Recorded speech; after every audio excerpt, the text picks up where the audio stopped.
This video is about drawing hands. Normally with these videos, I say this video is all about drawing whatever it is that I'm drawing, and really that's never true, but it's especially not true with hands that are so incredibly complex and have so much range of motion, so much expression, and are so completely different to draw from one angle to another. So this video is really more of a tips and tricks, my general approach to drawing hands, some things to be sure to avoid, and what I hope are some good strategies for you to get better at drawing your hands. I'm David Finch. I've been a comic book artist for over 25 years. If you enjoyed this video, please hit like and subscribe and be sure to share with your friends. If you have any comments, please leave them below and be sure to check the description below for my Red Sonja cover from Dynamite Entertainment available on Indiegogo right now and my Batman Catwoman #1 exclusive variant cover available from comicsketchart.com.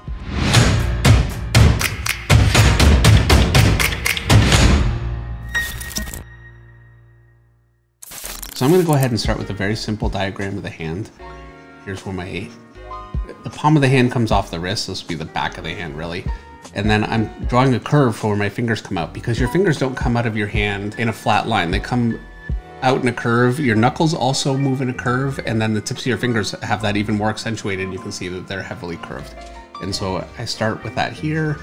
I'm going to draw a curve for my first set of knuckles, my second set, and then the tips of my fingers,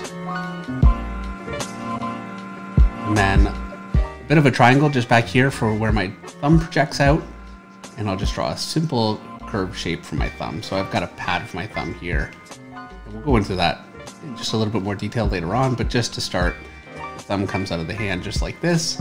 I like drawing a bit of a, not so much a ball, but I guess a flattened ball for my wrist, and then the arm attaches in here. And the reason I like to draw that kind of a shape in here as opposed to just a wrist connecting up is when you draw an arm from the side and the hand actually rests quite a bit down from the wrist. So here would be the palm of my hand, and the connection rides up into the arm like this, and I'll draw my fingers, and my thumb would come off just like this. And what you want to avoid is drawing a hand, just do it the other way, that comes off the wrist just flat. This time I'll draw the thumb on this side of the hand. If you were to actually see a flat line all the way down from the arm to this point here at the knuckle, you would actually have to do this. So there's my arm, my hand would actually ride up just a bit, and the fingers would ride up from there. I'll draw my shape for my thumb just like this. So you can go flat there, but your hand actually would have to bend up quite a bit in order to accommodate that. When I don't know if you can see that there, but when it rests flat, there's actually quite a bit of a difference in the plane between your hand and your arm. So something to be aware of. Another thing to be aware of, I'm going to draw a shape for the back of my hand here. My wrist will come into it just about here, and it's got a curve. And so this would be about the shape that I would use, just like that. But I don't want to actually go with that shape. What I want to do is flatten it like this. And so my fingers would actually come off of that shape.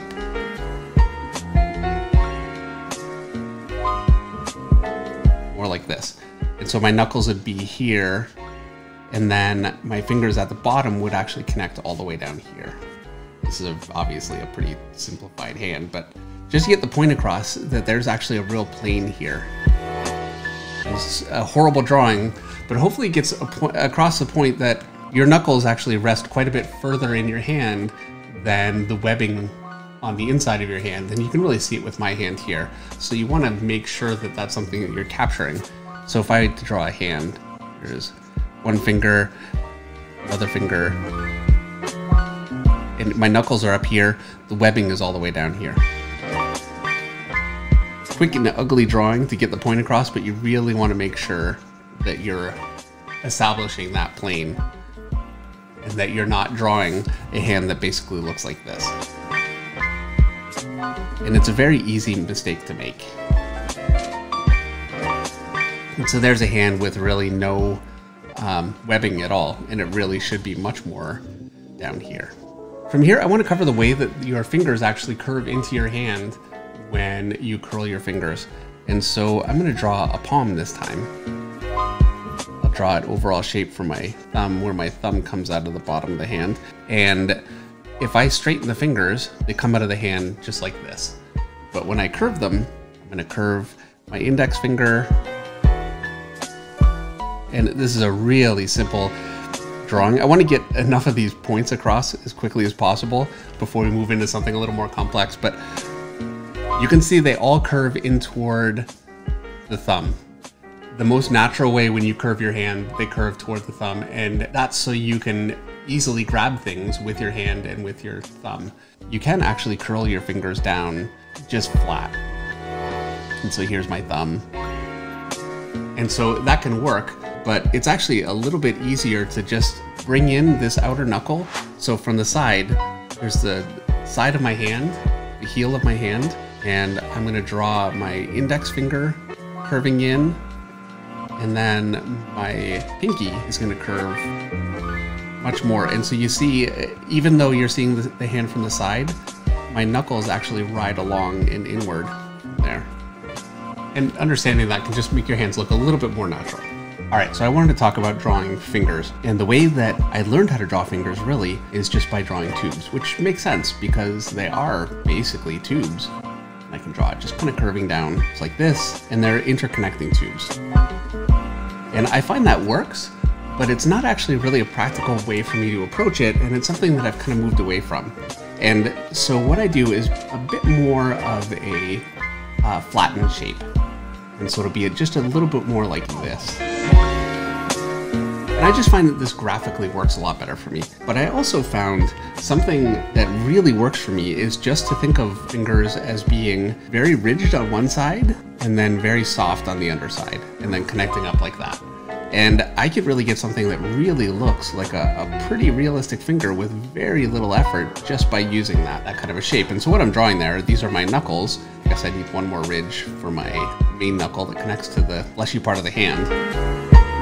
And it makes drawing fingers very, very easy. And so that's really much more the way that I approach it now. Something that's very important to remember when you're drawing hands also is that your fingers, and you can see in my hand here, tend to curve in toward each other, in toward the center of your palm. And so if I'm drawing a fist, I'll draw a fist. My thumb is going to be here, wrapped underneath. I'm going to wrap my fingers down like this, the back of my hand, and they all curve into each other. So what you want to avoid is drawing a hand that looks like this. All my knuckles are at the same height, my fingers are all the same length, and they're pointing all directly straight up and down.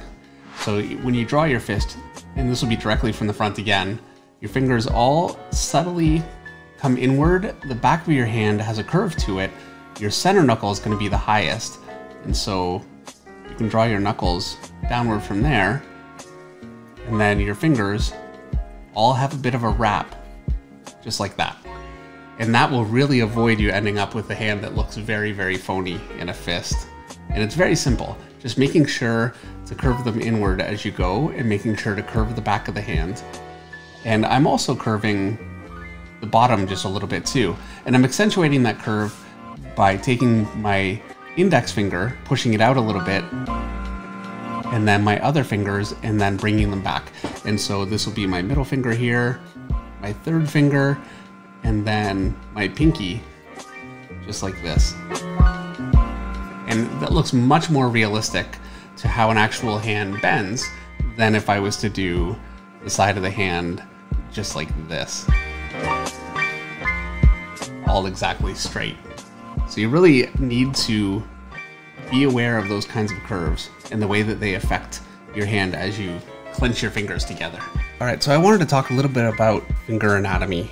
And when I draw a finger, like I showed earlier on, I like to draw it as a bit of a flat shape with a lot of shape on the upper side and then much more curved on the underside. And that gives me my basic finger shape right there. And so I'm going to go ahead and do that on a hand that I have lightly sketched in here. Much more curved on the underside. Draw a knuckle up here. Just finish out the fingers. And once we get this in, I want to talk about the way that the actual bones appear on the top of the knuckles. Because Understanding the way that the bones work in the fingers and the padding below it is really all you need to be able to draw good, realistic fingers. So I'm going to draw in a knuckle on this finger right here, just as a bit of a round shape, and then a knuckle here. This is my main knuckle of the back of the hand. Another knuckle here, just right here, another one here. And I'm just quickly defining in these as very simple shapes on the hand. And then the bones of the hand basically look like this. They make a bit of a curving pattern around the knuckles, just like this. So I've got this bone defined at the top of the finger here. This finger is actually going to overlap just a little bit on top of the finger below. And there's always a little bit of folding of your skin between your fingers, which you can see on your own hand, which is why using your own hand as reference is highly recommended. So here's a shadow underneath my knuckle, and then my overall bone shape up around the knuckle into the top portion of the finger here. Do the same thing here. And then because this curves under, I'm just going to shadow it out. And I just find that that's a really good way to turn a form. So I'm going to draw another knuckle here. Draw my first knuckle of the finger. In the actual finger itself, because this one's just a little bit more curled, I'm getting a bit more of a bulge in here. When you straighten the fingers out, they get much flatter, but when you bend your fingers, this portion here pooches out just a little bit. So it's kind of a good thing to try and get that in here. And now I'm going to draw a couple of folds where the palm starts. Draw my palm just back here. Shadow out underneath that knuckle again. And I'm being sure to define basically this shape here on the top of the finger, just like this. Draw another knuckle just right here. And so I've got my actual knuckle that I'm shadowing, and then around the knuckle, I'm actually drawing the overall shape of the bone as it comes up over the finger. And then down into the lower portion. Like this knuckle also.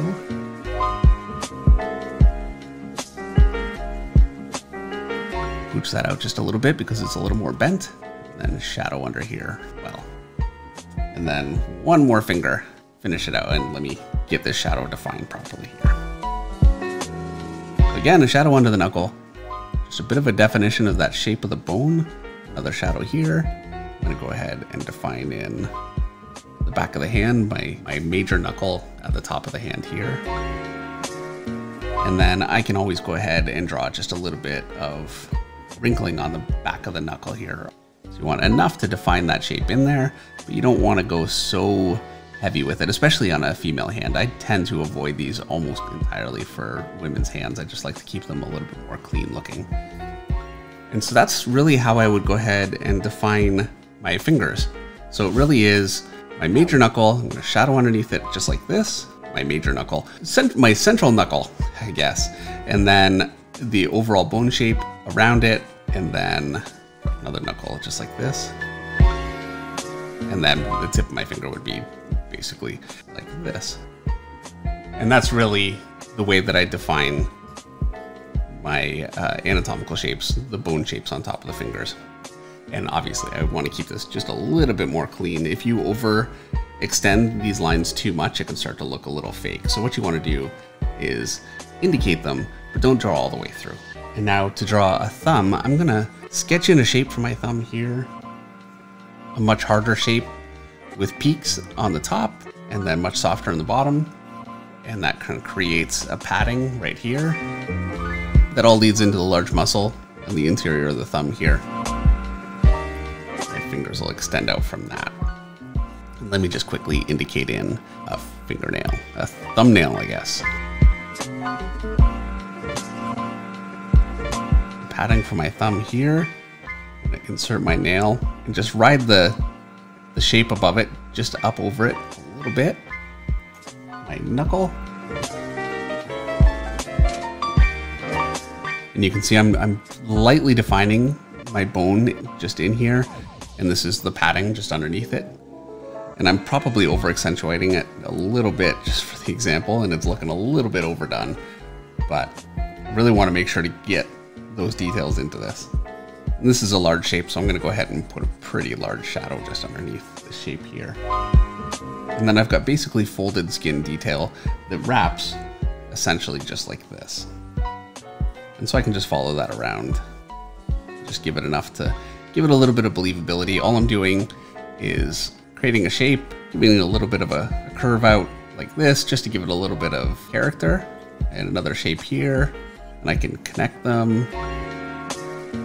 I'm interconnecting simple shapes to create the look of folds, but I don't want my simple shapes to be just simple curves. So I like to go ahead and just give them a bit of this would be a line of beauty, and I like to use that quite a bit, and it can even be pretty hard edged at times, but just doing that and making sure to vary up my sizing a little bit, my spacing, and the shape itself gives it a lot of character. And that's really how I do all of my folds. You'll find that when you do this enough, it actually gets very automatic.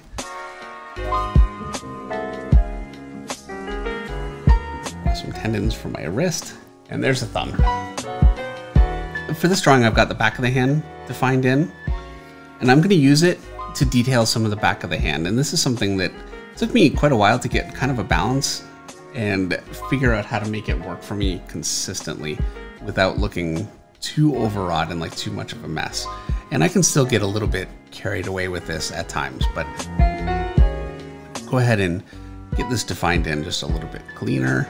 Define in my fingers and knuckles. Base of my hand, there's a little bit of folding in here. Major bone at the back of the wrist. This is a landmark I really like to use. And so I'm gonna light my drawing basically from here. So the first thing that I need to define is where my tendons go. So I've got tendon here, a tendon here, one here, and then some detail for the wrist. And because I'm lighting from here, I'm gonna darken this in, cast a shadow over my thumb. I think I'll just shadow the whole thumb there. I can draw a bit of a shadow along this tendon, along this one, underneath my knuckle, along this tendon, and along this tendon. And you can see that when I do that, it looks very mechanical and a little odd. And so what I like to do from there is I want this side to be darker, so I'm going to fill this in quite a bit more. So you'll only see just a little bit of that tendon. And I'll fill this in. And that gives the overall hand a bit more of a lighting scheme. And then the next thing that I can do is I can define where I want some veins, and I don't need to really get too carried away with the way that I'm putting my veins in. I'll just slash one across here, maybe put another one up here, and just kind of define some shapes in for veins. And then I can use my eraser and just erase them out, just like this. This is a very simple way to do it. You make sure that you have everything below established well, and then I'll draw some definition for the vein here, a little bit here. I'll open it up here. And I'm basically negative space drawing in order to get my veins in. So I'm really not drawing the veins so much as I'm drawing the shadow where the veins are casting a shadow below. And so that gives me quite a bit of vein detail without going really overboard and over detailing my drawing too much.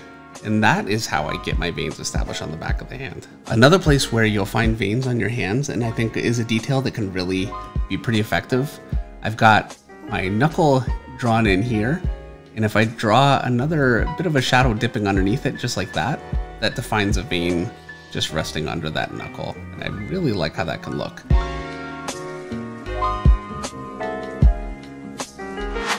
And so now for the last part of this lesson, I really want to discuss what I think is the most effective way to learn how to draw hands. And that is to use simple shapes. And I've got my palm here, created a bit of a shape for my thumb here. I extend my finger up a little bit just to give it a little bit more tension. And just drawing simple sketches of hands like this and drawing lots and lots of them is the best way that I know to get better and more comfortable at drawing hands. The problem with hands is that they really do take on such a different form depending on the angle that you see them at and the shape that they're in, whether they're clenched or whether they're open or pointing, or there are just so many gestures, and people recognize hands very easily. And so that can be a real problem when you're learning how to draw them. If it's off even slightly, it's very, very obvious. And so you really want to just do sketches like this and do hundreds of them. And it really is the only way to get comfortable drawing hands quickly and effectively.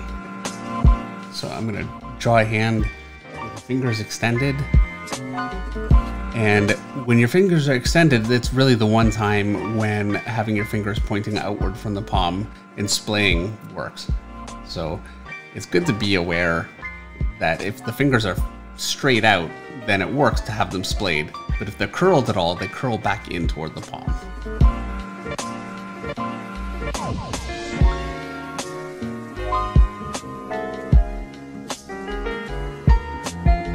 So I recommend that you find artists that you like that draw hands very, very well, and just do these kinds of sketches as studies. Also draw from your own hand, and you can draw from photographs and anything you can find. For comics, I do recommend looking at other artists. Mike Mignola is a great artist to look at for hands. I think Carlos Pacheco does some great hands. So this is the inside of my hand. I've got a ball for my thumb, and then I'm just gonna define in my thumb, just like this. Index finger here. I want to make sure to curve them around and inward. So here's another finger here, another one here, another one here, and they're all curving in toward my palm. I'm gonna draw a hand. This is a common pose. So I've got my wrist coming away from us here, pointing out toward the hand. And then I want to lower the hand so you get some tension in the hand and it's not just flat with the wrist. Draw the back of my hand here, shape for my thumb, define in a finger, another finger, and my fingers round around and downward.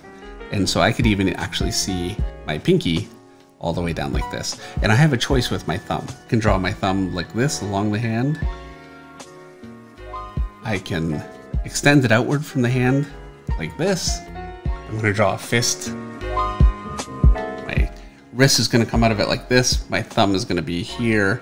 And I really want to make sure to get a good round and a nice peak with the middle knuckle being the highest and then coming in toward the bottom.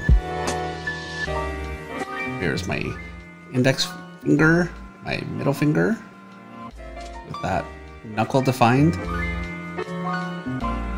ring finger, and then pinky. And that's got the lowest knuckle, and it's the finger that you can really see bending up into the palm.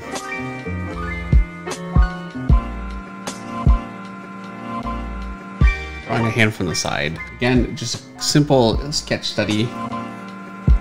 Extend the palm downward just a little bit. Come out for the thumb.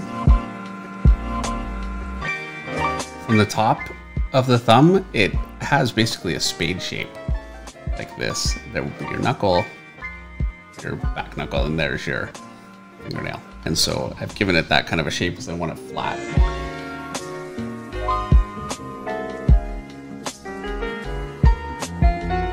In this hand, I'm going to have the fingers coming almost completely toward us. And so I want a nice flattened shape. And I'm drawing, you can see my knuckle and then the front of the finger. And so it's got basically this kind of a shape as it comes around. My next finger. My other fingers start to curl downward. Shape in for my thumb pad. And so I've got a tube coming out here, here, here, and here, and it's rounding around. Generally speaking, in a relaxed hand, the two fingers toward the heel of the hand curve inward a little bit and downward. And the one final thing that I want to note is if you have a character holding a hilt for a sword or a spear or anything that has some size to it, your fist won't just wrap into a completely closed fist. And it's something that I see happen quite a bit and it ends up looking like there's nothing inside that hand at all. And so what you really want to do, here's the top of my hand rounded. I've got these knuckles here, my first knuckles rounded here. And so I'm gonna draw one finger here, my next one here. I could even lift the last one, it's a little shorter. And then my thumb is gonna wrap underneath here. And so you can see it's actually wrapped around that hilt, and it looks like it's got something in that hand rather than that hand just completely clenched and not looking like it's got anything inside it at all. So something to be aware of. Thank you so much for watching. Be sure to come by and spend some time with us on our Monday Night Draw live stream, Monday nights at 8 o'clock Eastern. And a huge thank you to Yurei Montero. He's the new editor for my videos, and you can really see the difference in quality. I'm so thrilled to have him aboard. Be sure to check out his Instagram. I've got the link in the description below, and give him a follow.